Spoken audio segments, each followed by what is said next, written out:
সবাই ভালো আছেন তো? ওকে, এখন থেকে লড়াই শুরু। বাংলার জোর, বাংলার দাপট এখন অবধি মানুষ দেখেননি।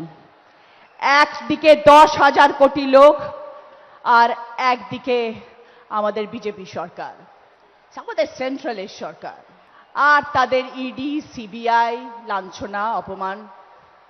যারা বলছে বাংলা বলে ভাষা নেই, বাঙালি বলে কোনো জাতি নেই, যারা আমাদের বাংলাদেশি বলে ব্যাখ্যা দিচ্ছেন, তাদের বিরুদ্ধে লড়াই।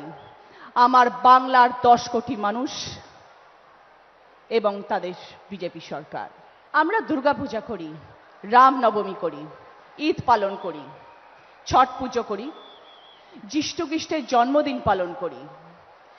এটাই আমাদের বাংলা, এটাই আমাদের গর্ব। নানা ভাষা, নানা মত, নানা পরিধান, বিবিধের মাঝে দেখো মিলন মহান। আমরা এই মন্ত্রে বিশ্বাস করি। আমরা বিশ্বাস করি বৈচিত্র্যের মধ্যে একতার মন্ত্র। আমরা লড়ব সবাই মিলে, এইটুকু জায়গাও আমরা ছাড়ব না।